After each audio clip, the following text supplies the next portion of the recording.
পলিটেকনিকের সারা বাংলাদেশের স্টুডেন্টদের নিয়ে আমরা দুর্বার আন্দোলন গড়ে তুলবো। আমরা স্পষ্ট করে বলে দিতে চাই, পলিটেকনিকের যে সাইডটা আছে তাকে অবশ্যই মেনে নিতে হবে।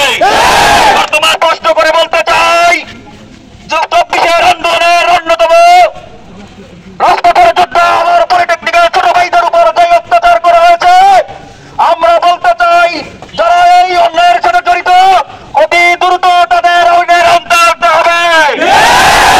আমরা স্পষ্ট করে বলতে চাই, যেই বুলেট বহির শত্রু যদি আমাদের দেশে আক্রমণ করে সেখানে দেওয়ার কথা, সেখানে না গিয়ে কেন আমার ভাইদের গায়ে দেবে।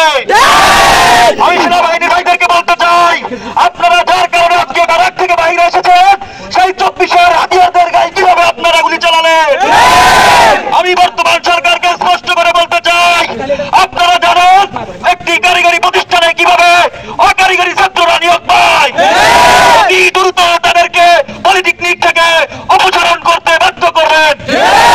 শিক্ষার্থীদের প্রতি দমন পীড়ন করে কোন আন্দোলন দমানো যায় নাই।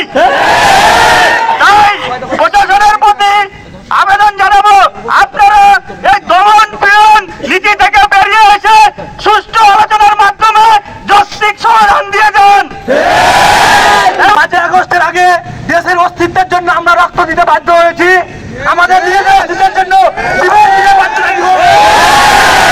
আজকের এই প্রতিবাদী মিছিল থেকে আমরা এই অন্যায়ের তীব্র প্রতিবাদ জানাচ্ছি। এই বলে আমি আমার কথা বলা শেষ করছি। ধন্যবাদ সকলকে।